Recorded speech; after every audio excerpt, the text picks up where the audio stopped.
Ashford Lux Hotel, London. A chilly November evening, yet inside the grand ballroom of the Ashford Lux Hotel, the atmosphere was the complete opposite. Warm, vibrant, and filled with an indescribable excitement. A crowd of journalists, investors, business moguls, and elite guests had gathered to attend the annual press conference of Ashford Lux, the prestigious luxury hotel chain led by Dylan Ashford. At the center stage, a row of microphones was set up, ready for the head of the corporation to speak. Spotlights shimmered, reflecting the opulence in every corner of the venue. Tables draped in pristine white silk, glasses of champagne glistening, and dazzling evening gowns created a perfect picture of grandeur. However, amidst the crowd, one figure stood out in a very distinct way. Blakely Street. Claire. She was not clad in the modest black dresses typically worn by female journalists, nor did she attempt to blend into the background. Instead, she had chosen a striking red dress, elegantly hugging her curves without being ostentatious. Her chestnut brown hair fell in soft waves, her blue eyes twinkled mischievously, and her lips curved into a knowing smile. Blakely Street Claire was not an ordinary journalist. She did not write dull articles like "Successful Businessman Shares Secrets to Success." No, her expertise lay in uncovering the truth, exposing the elite's schemes, and delivering the most captivating stories about them. The powerful figures of society could put on their cold, untouchable facades in public, but she always found a way to see their true selves. And tonight, her target was Dylan Ashford. Dylan Ashford, CEO of Ashford Lux, stepped onto the stage with a composed, charismatic demeanor. He was dressed in a perfectly tailored black Tom Ford suit, not a single crease in sight. Every step he took exuded the presence of a man accustomed to power, a man who refused to be controlled. Dylan despised the press. He was well aware of how articles could distort the truth, turning an insignificant matter into a scandal. But this press conference was necessary. He had to maintain his impeccable image and protect the Ashford Lux brand. However, as he stepped off the stage and began engaging with the gathered journalists, one particular gaze caught his attention. Blakely Street Claire. He recognized her instantly, an infamous journalist known for her razor-sharp articles that made even the most powerful elites wary. But she was different from the others. No rush, no hesitation. She took a slow sip of champagne, her eyes gleaming with amusement, before confidently making her way toward him. The first exchange. Dylan had just finished delivering a mundane response to an economic journalist when suddenly a voice, light yet filled with hidden meaning, spoke from beside him. "You hate the press, so why hold a press conference?" He turned to face Blakely. She stood there, her smile subtle, her eyes glinting with playful provocation. Unlike the other reporters, she did not hide her intent to tease him, nor did she show deference to his power. Dylan raised an eyebrow but remained perfectly composed. His voice was deep and steady. "I don't hate the press, I only hate inaccurate reporting." Blakely took another sip of champagne, her lips curling upward. "Oh, well, that's fortunate because I don't write those kinds of stories. I only write the truth." Dylan paused. Not because her words irritated him, but because she spoke with absolute confidence, as if daring him to challenge her statement. Finally, he leaned against the table slightly, and for the first time that evening, allowed himself a rare smile. Not one meant for the public, but one just for her. "I look forward to seeing what you write about me." When curiosity turns into a silent battle, Dylan was not the kind of man who wavered easily. He was used to being surrounded by beautiful women, accustomed to the cunning questions of the press, and familiar with the scrutiny of public opinion. But for the first time, he felt like a woman had read him in just a few exchanges. Blakely felt the same.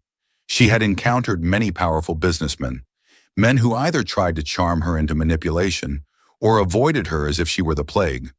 But Dylan Ashford was different. He neither shied away nor exuded arrogance. Instead, he responded with composure, intelligence, and a hint of challenge. The press conference continued, but for both of them, the real game had just begun. Blakely felt an unusual thrill. Perhaps Dylan Ashford wasn't just another dull billionaire, as she had assumed. And Dylan? He had seen thousands of beautiful women, but never anyone like Blakely Street. Claire, a woman who was sharp, charming, and utterly fearless in the face of power. People like them often had a tendency to drag each other into trouble.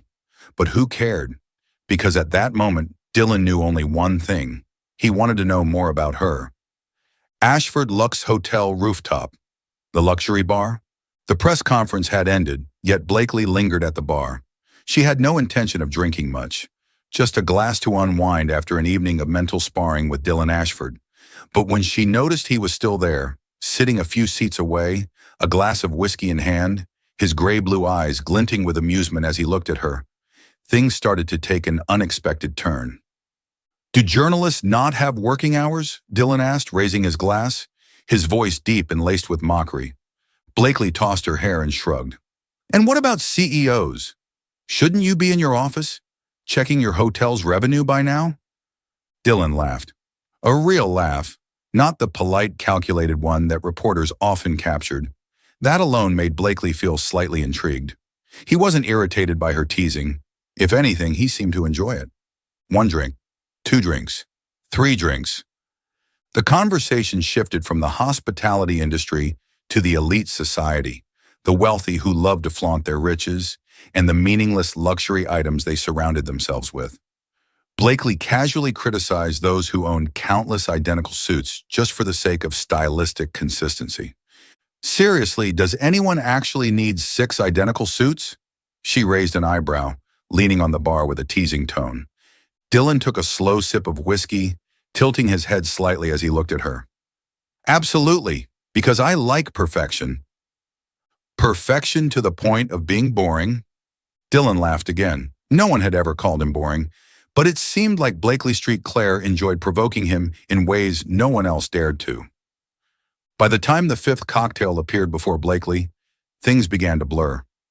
She remembered laughter echoing in the air, remembered Dylan's gray-blue eyes locked onto hers, remembered saying something about how he was too full of himself, and then a hazy mist took over. They had spent the night together. Welcome to today's story. How did you feel about the story you just experienced? Share your thoughts with us.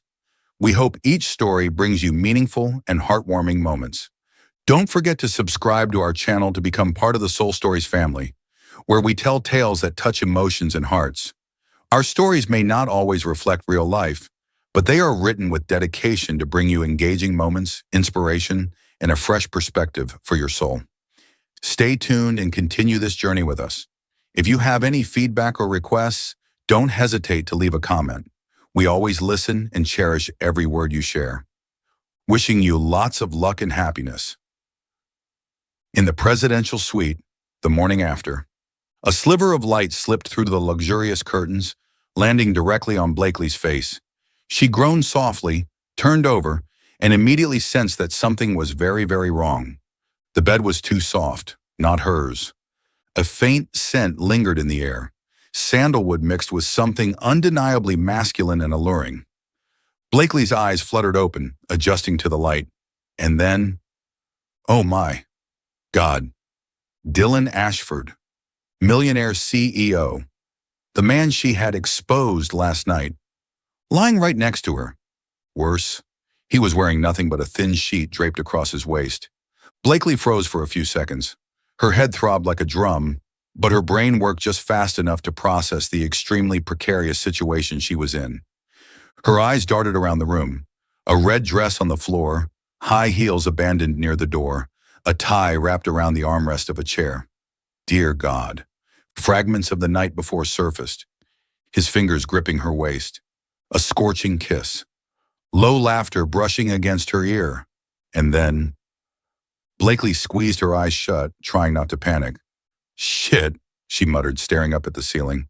She wasn't the kind of woman who freaked out over a one-night stand, but she also wasn't the type to get entangled with an arrogant, ridiculously wealthy CEO who could make her life infinitely more complicated if he wanted to. She turned her head slightly, glancing at Dylan, who was still sound asleep. He looked annoyingly at ease. This could not go on for another second. The plan: get dressed, fast, leave before he wakes up. Pretend this never happened. Blakely grabbed her dress, slipping into it while scanning the room for her purse. Once she was ready, she hesitated for a second before snatching a piece of paper from the desk and scribbling a quick note. Thanks for a fun night. No flowery words, no lingering ties. She placed the note down, smoothed her hair, and tiptoed to the door. Dylan Ashford hated mornings. They always arrived too early, too bright, and usually dragged in tedious board meetings. But today, something was worse than the morning itself. She was gone. He groggily opened his eyes, his head still heavy from last night's whiskey. Turning over, he expected to find warm, tangled sheets and the presence of the woman who had stirred his curiosity far more than he wanted to admit. Instead, all that remained was the cold emptiness of the bed and a small note resting on the pillow. Dylan propped himself up on one elbow, rubbing the sleep from his eyes as he picked up the note. Thanks for a fun night. 8 words short, dismissive. She had actually left before he woke up? Dylan leaned back against the headboard, one hand resting on his forehead, the other holding the note, his gaze fixed on those few casual words. For the first time in his life, he was the one being left behind. Not that he had expected anything profound to come from last night, but Dylan was used to being the one who dictated how things ended. Women never walked away first, and yet she had disappeared as if last night had meant absolutely nothing. A smirk tugged at his lips, a mixture of amusement and irritation flickering in his stormy gaze. Blakely Street? Claire? Do you really think you can walk away that easily? Dylan didn't like being treated as just another fleeting encounter. He didn't like this feeling, like he'd lost a game he hadn't even realized he was playing. And that only made him want to see her again even more. London Times newsroom, a few hours later. Blakely walked into the office with a large cup of coffee in hand, her head pounding like a drum. Please, no one talk to me this morning, she warned, heading straight for her desk. But before she could even sit down, her close colleague, Sophie, peeked over from the next desk, her eyes gleaming with curiosity. You disappeared after the press conference last night. Don't tell me you... No! Blakely cut her off immediately. Don't ask. Nothing happened. Sophie crossed her arms, tilting her head as she scrutinized Blakely. Really? Absolutely, Blakely nodded firmly. Nothing worth mentioning. Sophie raised an eyebrow, giving her a once-over before lowering her voice. Then why do you have the "I just slept with a billionaire" look on your face? Blakely nearly choked on her coffee. What? Oh, come on, Blake. Everyone knows Dylan Ashford is dangerously attractive. And you? You're a sharp, intelligent, and undeniably captivating journalist. The two of you facing off in a dramatic press conference, then just so happening to drink together afterward? Sophie whistled. I could write an entire novel about this. Shut up. Blakely shot her a glare, but her cheeks felt suspiciously warm. She tried to focus on her computer screen, but for some reason Dylan's image kept flashing through her mind. Those deep gray eyes, that half smirk laced with challenge, that deep voice whispering against her ear last night. Number Blakely shook her head, reminding herself it was just a drunken night. Nothing more. She would never see Dylan Ashford again. What she didn't know was, Dylan Ashford had other plans. The next night, London's winter chill. Blakely unlocked her car, sinking into the driver's seat with a deep sigh as the London night settled over the city. She had just wrapped up a long workday, enjoyed a quiet evening at her favorite cafe, and even made a stop at the grocery store for some croissants for breakfast. She was savoring this moment of peace until her phone buzzed in her coat pocket. A name flashed on the screen. Dylan Ashford. Blakely hesitated for a second, considering ignoring it. Then, with deliberate nonchalance, she answered, her voice indifferent, as if this call meant nothing. What do you want? On the other end, Dylan's voice was low, measured, yet every word felt like it carried something more. I'm outside your place. She arched a brow, glancing at the city lights around her, then replied flatly, Too bad, I'm not home. Silence, a brief pause, just long enough to make her feel slightly unsettled. Then Dylan spoke again. When will you be? Blakely tapped her nail against the steering wheel, debating whether to toy with him a little. In the end, she decided to be honest. Not sure. Then I'll wait. There was no hesitation in his voice. Blakely frowned. She had met all kinds of men, those who thought they were the center of the universe and those so dull she could barely remember their names. But Dylan didn't fit into either category. He was Dylan Ashford, a powerful CEO who never had to wait for anyone. And yet here he was, standing outside her home in the middle of a London winter. She didn't know what he wanted, and frankly, she didn't care. If he wanted to wait, let him.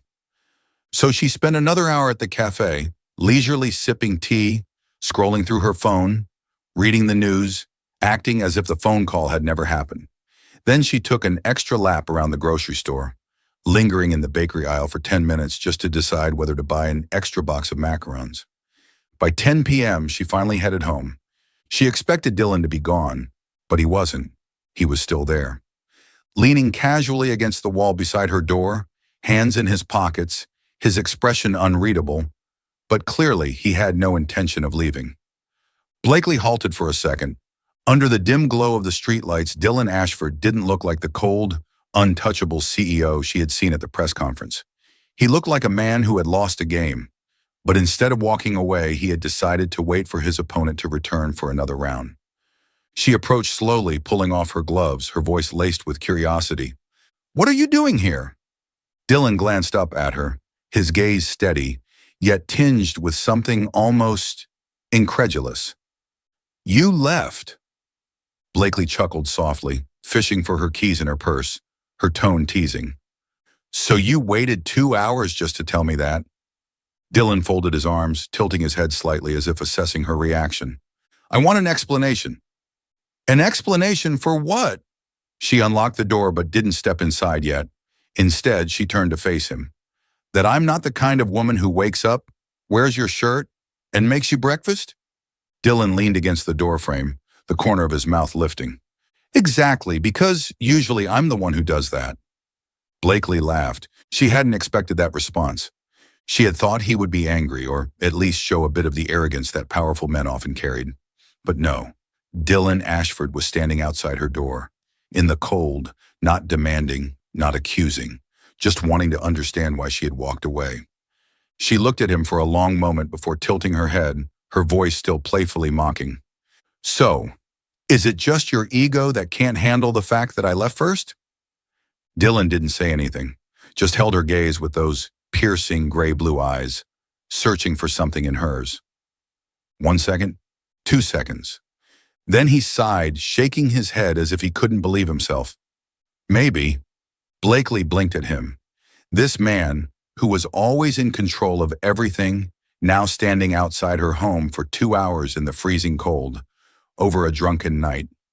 She leaned against the doorframe, squinting at him as if debating something. Should she let him in? She wasn't in the habit of inviting men into her home late at night, especially not Dylan Ashford, a billionaire CEO who had just waited 2 hours in the cold for her. But the way he stood there, not frustrated, not demanding, just wanting a simple answer, was admittedly intriguing. Slowly, she pushed the door open wider, folding her arms. "If you've been standing out here for 2 hours, you're probably cold. Come in." Dylan studied her for a moment, then stepped inside as if it were the most natural thing in the world. The door clicked shut behind them. Blakely took off her coat, hung it up, then walked into the kitchen. She didn't rush to talk. Instead, she calmly poured 2 cups of hot tea. When she handed him one, she raised an eyebrow.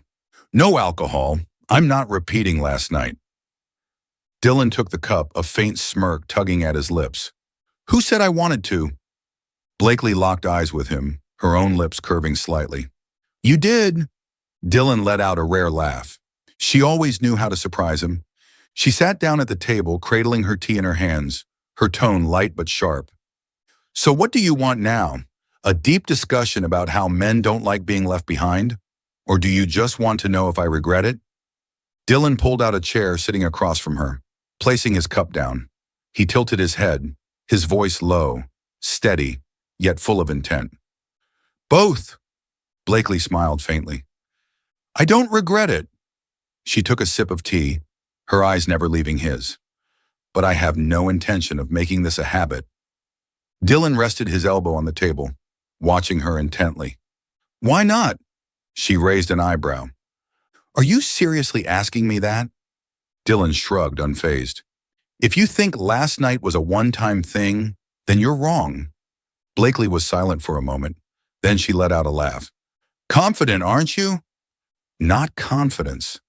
Dylan shook his head slowly, his gaze deep and unwavering. Certainty, and I'd bet on it. The air shifted between them. Blakely studied him, and in that moment, she knew one thing. She was going to play this game with him, and who would win or lose? Well, that was yet to be decided. Since that night, Dylan Ashford refused to let Blakely Street Claire slip away. But he wasn't the type of man to send flowers every day or bombard her with messages. No, Dylan preferred a more strategic game. He appeared in places she frequented, not obtrusively, not excessively, but just enough to make sure she noticed. The first time, the cafe. The next morning, Blakely was at her usual cafe, typing away on her laptop, completely focused on her article. That was until a deep voice spoke right beside her. What are you writing today? She looked up, and of course, it was Dylan Ashford. She blinked. What are you doing here? Dylan unfastened a button on his coat, settling into the chair across from her with ease. Having coffee.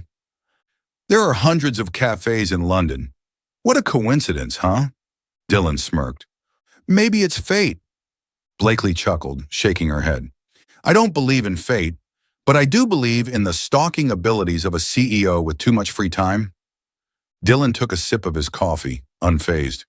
Dinner tonight? Blakely leaned back in her chair, pretending to consider it. I have plans, lying on my sofa and reading a book on male psychology. Perfect. I can help you with hands-on research. Sorry, but I prefer reading. Dylan's smirk deepened, his eyes glinting with challenge. That's fine, but I don't take rejection lightly. The second time. The newsroom. The next day, Blakely had just stepped into the newsroom when a colleague rushed over, eyes wide with excitement. Blakely, there's a man waiting for you at reception. Super handsome, the successful businessman type. Definitely an ex? Blakely frowned. I don't have any exes that fit that description. She walked to the front desk, and naturally it was Dylan. Dressed in a sharp black suit, standing with effortless confidence, he didn't look like a man who had been turned down the night before. What are you doing here? She asked, arms crossed, eyebrow raised. Just wanted to take you to lunch. I have plans. Dylan tilted his head. Oh, with who?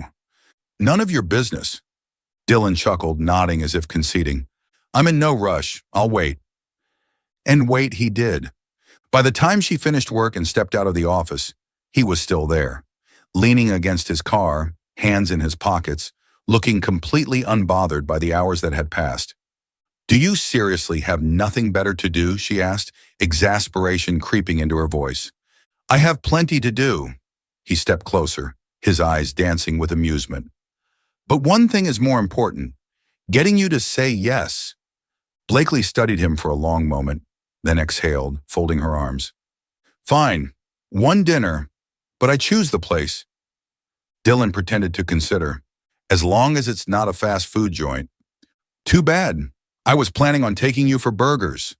Dylan laughed, shaking his head. I don't mind, as long as you're sitting across from me.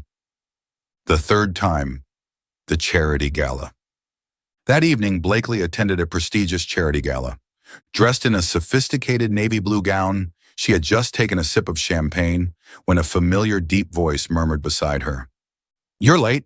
She nearly choked on her drink.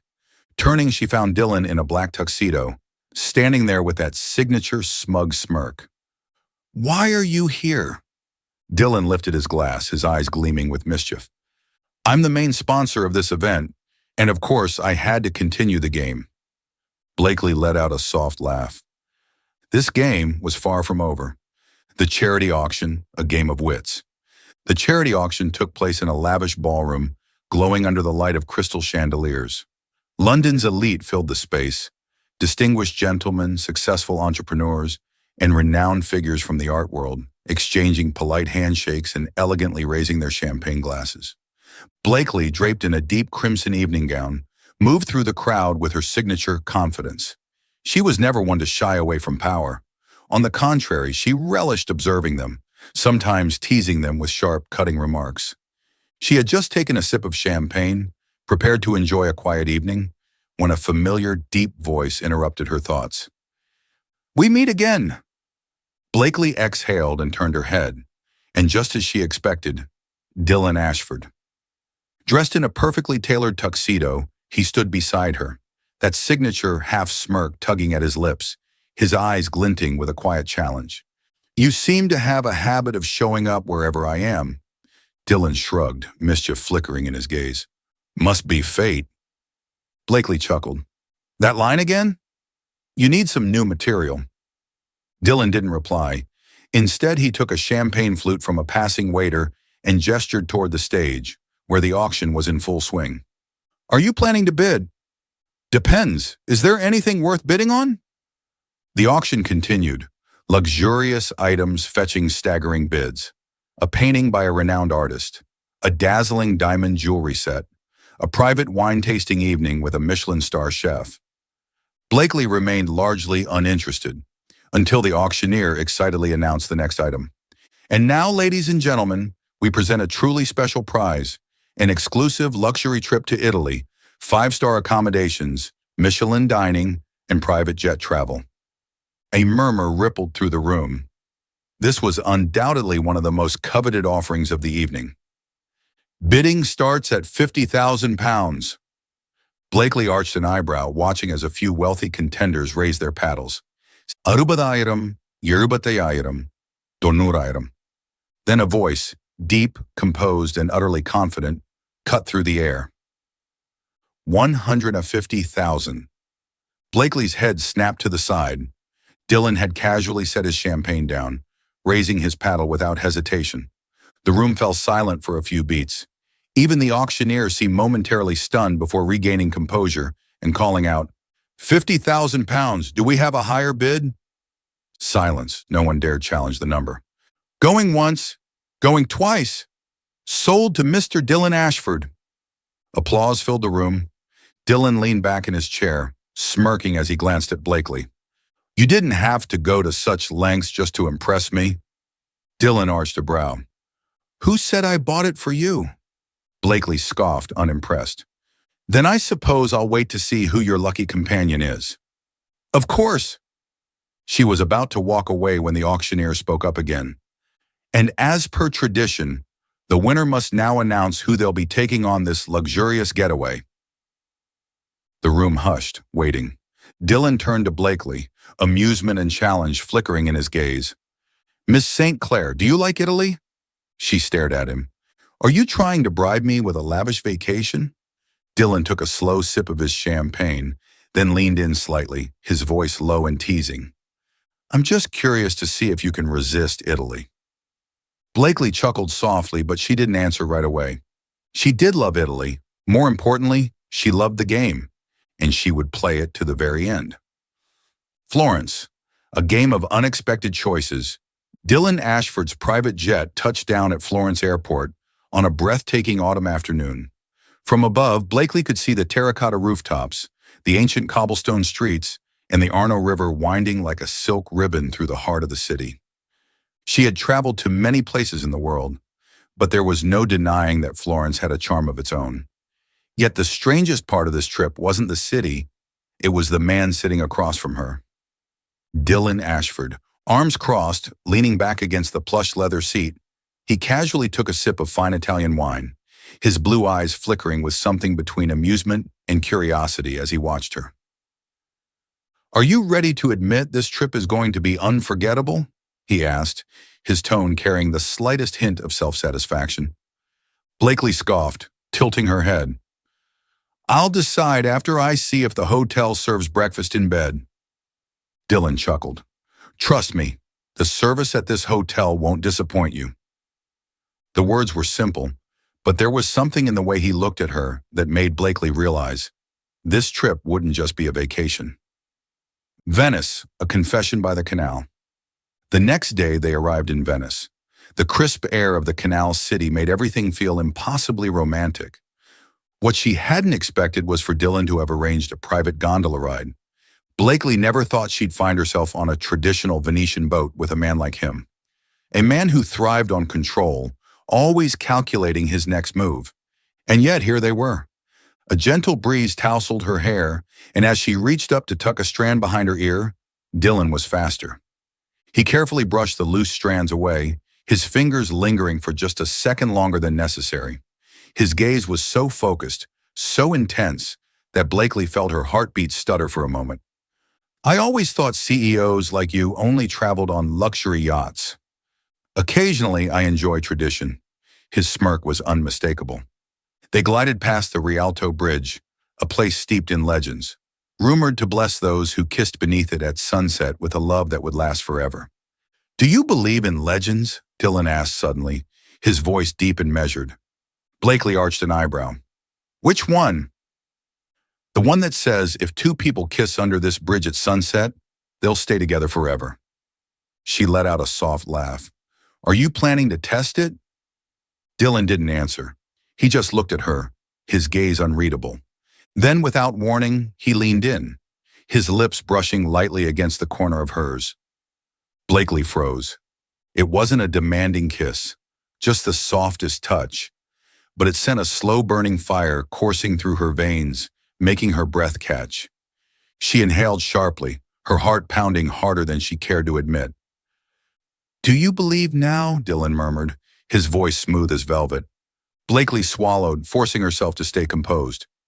I don't believe in legends, but I do believe in Italian wine and pizza. Dylan chuckled, but this time his eyes held something deeper, something more than just amusement. Tuscany, an afternoon to remember. The next day they wandered through the endless vineyards of Tuscany. The air here was different from Venice, peaceful, timeless, with an almost fairy tale-like quality. They sampled exquisite wines, and Dylan stood just a little closer than usual. Every time she glanced sideways, his gaze was already on her, studying every shift in her expression. As they walked past a particularly tall vine, Blakely suddenly rose on her toes, reaching for a cluster of ripe purple grapes. Before she could grab them, a strong hand moved ahead of hers, plucking them first. Dylan turned to her, holding the fruit out. Do you always have to win? She teased. Dylan shrugged. I don't compete. I just know what I want. She took the grapes from him, slowly popping one into her mouth. As she bit down, a droplet of sweet juice trickled down the corner of her lips. Before she could wipe it away, Dylan reached out, his thumb brushing the stray drop from her skin. The world seemed to still. Blakely felt her breath falter. You know, Dylan murmured, I've never met anyone like you. She smiled, attempting to mask the strange unease curling inside her. Really? I thought you'd met every type of woman there is. None like you. For the first time in a long while, Blakely's heart skipped a beat. Amalfi when there was no turning back. On their last night in Italy, they arrived in Amalfi, where towering cliffs embrace small, picturesque villages painted in vivid hues. After dinner, just as Blakely was about to retreat to her room, Dylan suddenly reached for her hand. She turned to him, waiting. Dylan stepped closer, his teasing demeanor gone, replaced by something raw, something serious. I thought this was just a game, he murmured. Blakely's heartbeat stuttered. But I was wrong, Dylan continued, his voice rough, edged with something unfamiliar. I don't want this to be just another trip, and I don't want you to disappear on me again. Her fingers curled into her palm. Dylan tilted her chin up, forcing her to meet his gaze. I'm not joking, he said softly, but there was no mistaking the certainty in his voice. Blakely swallowed hard. She knew Dylan wasn't the kind of man who let his guard down easily. What do you want from me? Dylan didn't answer with words. Instead, he leaned down and kissed her. It was no longer a game, no longer a wager or a challenge. This kiss held something far deeper, a declaration, a silent answer. And in that moment, Blakely knew. She had fallen, and there was no turning back. The Ashford estate, when reality strikes. They were officially a couple now, but Blakely knew that sooner or later they would have to face reality. And reality had a name.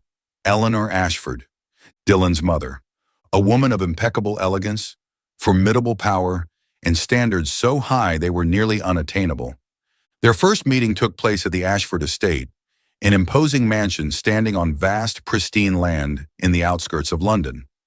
Blakely stepped into the grand sitting room, where large family portraits adorned the walls, and soft lighting reflected off the luxurious, velvet-upholstered sofas.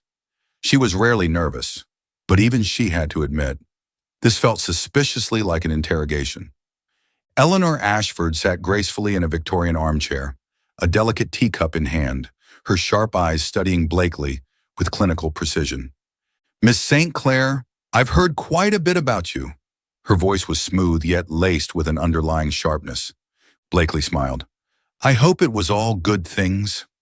Eleanor set down her cup, tilting her head ever so slightly. "A bold, outspoken journalist like yourself?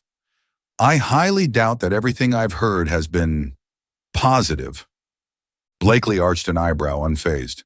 "Honesty is a virtue, Mrs. Ashford." Eleanor pursed her lips and turned her gaze to Dylan, who stood nearby, arms crossed, watching the conversation unfold like a chess match. "Son, how exactly did you end up choosing a journalist with such a sharp tongue?"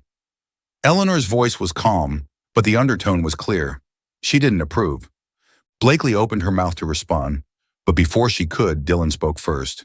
He stepped forward, his stance relaxed yet assertive, the perfectly tailored suit only adding to his quiet confidence. "Mother, if she didn't make my life more interesting, do you really think I'd ever settle for something dull?" Blakely blinked. For a moment she had been considering how to navigate this delicate conversation, but here Dylan was, casually defending her like it was the most natural thing in the world. Eleanor remained silent for a few beats before sighing and setting her teacup down. "Dylan, you've always been stubborn." There was a hint of exasperation in her voice. "But remember, love is one thing, suitability is another." Dylan didn't flinch. "Mother, you're speaking as if I'm not intelligent enough to know what I want." Eleanor shook her head. "My dear, intelligence does not always equate to the right decision." The air in the room grew tense. Blakely could sense Eleanor's disapproval, but if she thought Blakely would back down that easily, she was dead wrong. Blakely leaned forward, resting an elbow on the armrest, her lips curling slightly. "Mrs. Ashford, I understand you only want the best for your son, but may I ask you something?" Eleanor raised a perfectly shaped eyebrow. "Go ahead." Blakely tilted her head slightly, her eyes gleaming with something unreadable. "Do you believe that a woman who meets your standards of perfection could actually make Dylan happy?" Eleanor blinked, momentarily caught off guard. Blakely continued, her voice even but firm. "Dylan isn't the kind of man who thrives in monotony. If he wanted someone simply to sit beside him at high society events, we wouldn't be having this conversation, would we?" Dylan smirked, clearly enjoying this. Eleanor remained silent for a moment, her gaze unreadable. Then finally she stood and turned to Dylan. "You've made up your mind, haven't you?" Dylan nodded without hesitation. "I have." Eleanor sighed. "Then don't disappoint me." And with that, she left the room, leaving behind an unsettling silence. Blakely leaned back, taking a sip of tea. "I don't think she likes me very much." Dylan chuckled. "Trust me, if she truly hated you, she wouldn't have been nearly this polite." Blakely eyed him skeptically. "You sure about that?" Dylan leaned in slightly, his voice dropping to a low murmur near her ear. "I'm sure about a lot of things, and one of them is this. I've never been more sure about anyone the way I am about you." Blakely blinked. Damn, she thought she had won this round. But no, she had just fallen deeper into this game. When the world started watching, it wasn't just Dylan's family. All of London's high society and the media couldn't sit still in the face of the unexpected relationship between the cold-hearted CEO and the sharp-tongued journalist. That morning, as Blakely walked into the newsroom with a cappuccino in hand, all eyes turned to her. There was even a low whistle from a nearby desk. "Well, well, our queen of journalism is now the muse of the billionaire elite," a voice rang out, dripping with amusement. Blakely set her coffee down, leaning against her desk, arms crossed, arching an eyebrow at Matt, a sharp-witted political journalist who thrived on gossip. If I'm a muse, I'd be the kind that stirs up storms. She smirked. Linda, her colleague and closest friend, cut in, her voice serious. Blakely, are you sure this is worth the risk? Dylan Ashford isn't exactly known for commitment. He's famous for relationships that burn fast and disappear even faster. In the financial world, they call him ruthless. And the media? They call him the handsome bastard. Blakely interrupted with a small smile. I know, Linda. I'm a journalist, remember? Matt folded his arms, tilting his head. So tell me, what is this? A game? Or do you actually think he can change? Blakely took a slow sip of her coffee. She hated explaining herself, even more so when people tried to analyze her like some psychological experiment. But she still answered, her tone composed. If he's playing a game, then I'll be the opponent who doesn't play fair. And don't forget, in my game, the winner is always the one with grace and intelligence. The newsroom fell silent for a beat. Then Matt let out a laugh. God, I love how you convince yourself, Blakely. Linda, however, sighed. I just don't want you to get hurt. You know that, right? Blakely met her friend's worried gaze. She understood Linda's concern, but at the same time, she knew herself. She wasn't the kind of woman who got swept up in romance and forgot who she was. She squeezed Linda's hand gently. Trust me, if anyone should be worried, it's Dylan. Meanwhile, on the other side of the battlefield, London's high society was buzzing. Did you hear? Dylan Ashford is dating a journalist. A journalist, not a socialite, not an actress, someone whose pen could take down an entire empire. Dylan, the ruthless strategist of the finance world, caught up in a love affair? It's absurd. Blakely is famous for her razor-sharp wit, but paired with Dylan? Could this be the perfect blend of fire and ice? Every whisper, every speculation painted a picture everyone wanted to see. A battle between a man who refused to be controlled and a woman who refused to bow to anyone. And Dylan knew it. I feel like I've become a hot topic without even needing a press conference, he muttered as he scrolled through a tabloid headline about their relationship. Blakely glanced at him, smirking. Welcome to my world. Dylan leaned back, his gaze playful. Your world is interesting. You still have time to back out, Dylan, she teased. Dylan let out a low chuckle, stepping closer, placing one hand on the back of her chair, leaning down just enough to make her pulse flicker. Do I seem like the kind of man who backs down? Blakely blinked. Damn it, she hated how effortless he made this look. No, she said, keeping her voice steady. I think you're the kind of man who enjoys a challenge. But the problem is, she placed a hand on his chest, gently pushing him back, just enough to create a sliver of space between them. I'm not a prize to be won. I'm an opponent worth fighting. Dylan smiled, slow, deliberate. I wouldn't want it any other way. And with that, the game continued, through endless whispers, through disapproving glances, yet not once did either of them retreat. Because this wasn't just a game of power or passion. This was them, playing the game together. London nights in a final move. The London evening was crisp, but inside their favorite upscale cafe, the air was warm, filled with the soft hum of conversations and the occasional clinking of porcelain cups. As always, Blakely sat across from Dylan, one hand wrapped around a steaming cappuccino, the other idly twirling a silver spoon as she recounted a hilarious tale about the subtle power struggle between the high society wives at last week's charity gala. Dylan watched her in silence. She had been the most unexpected part of his life, the woman who challenged him, saw through him, and never let him win too easily. How long had it been? 6 months? A year? Time blurred when he was with her. At first, Dylan thought Blakely was just an entertaining challenge. But at some point, he realized his world had started revolving around her. He no longer wanted to play games. He wanted forever. Dylan set his wine glass down, leaning forward slightly, his gaze soft yet resolute. Blakely, do you remember our argument about who's the better strategist? Blakely looked up, raising a playful eyebrow.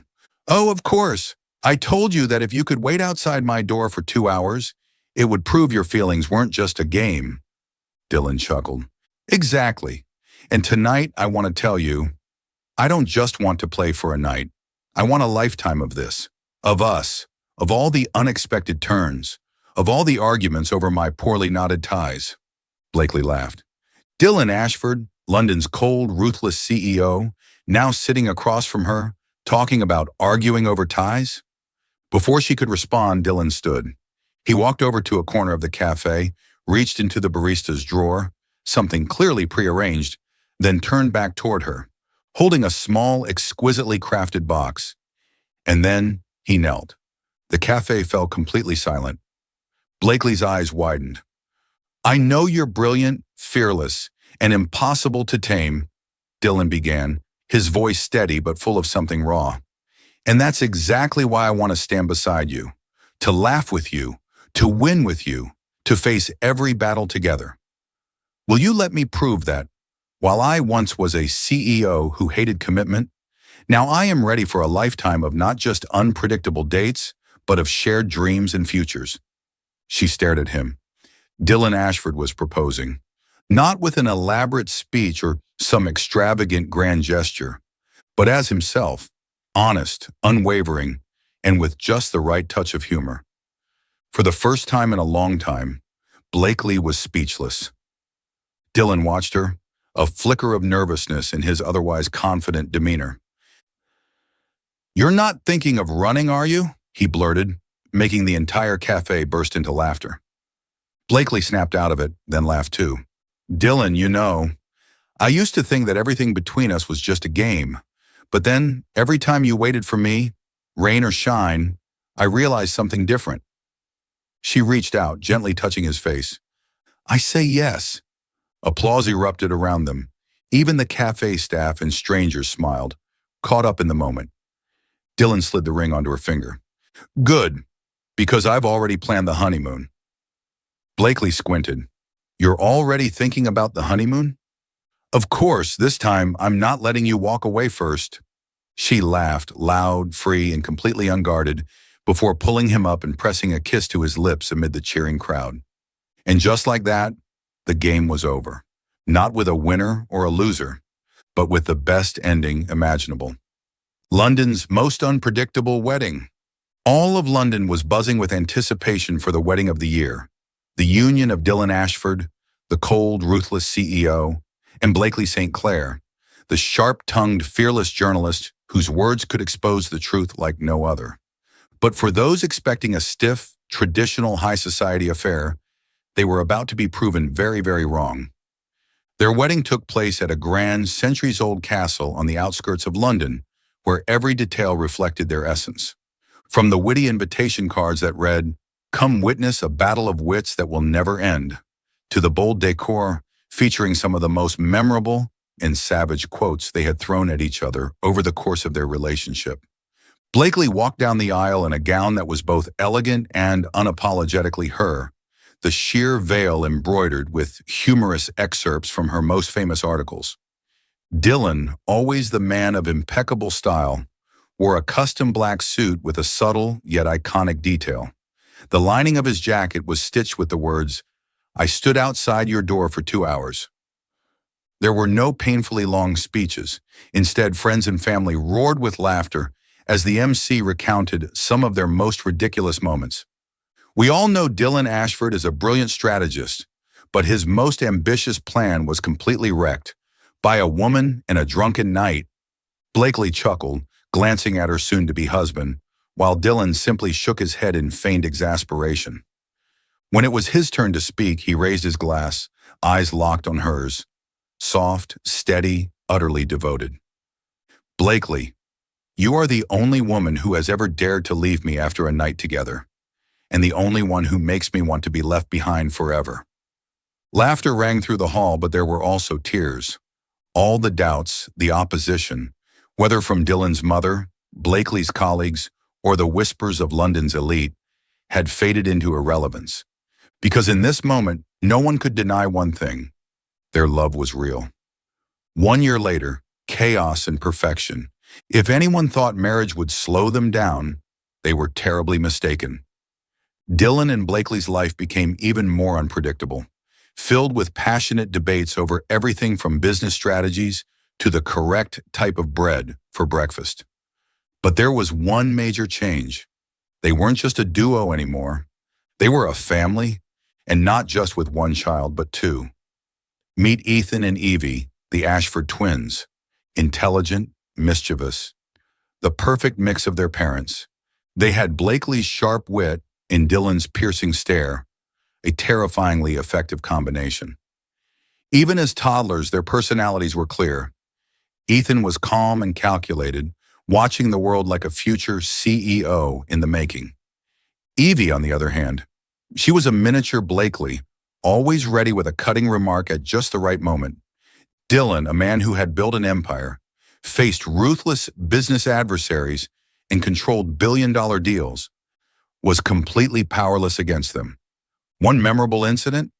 Blakely was attending a press conference when suddenly Evie climbed onto the podium and with a perfectly innocent face yelled, "Mummy, can I tell the reporters that Daddy burned the toast last night?"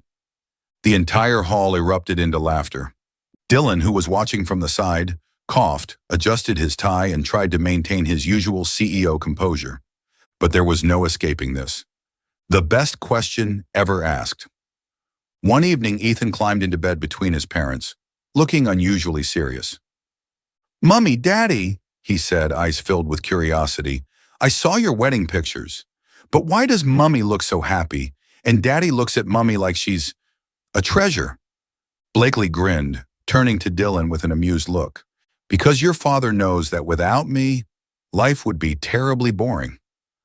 Dylan pulled his son into his arms, his voice soft yet certain. "No, son, it's because I know that without your mother, I'd never have won this game." The game never ended, but love always won. For Dylan and Blakely, marriage was never about winning or losing. It was an adventure, filled with unpredictability, laughter, and unconditional love. And in this game, neither of them won, because they had already found the greatest prize of all, each other. Thank you for following our story. Did this story touch your heart? Leave a comment below. If you enjoyed the story, don't forget to like, share, and subscribe to our channel.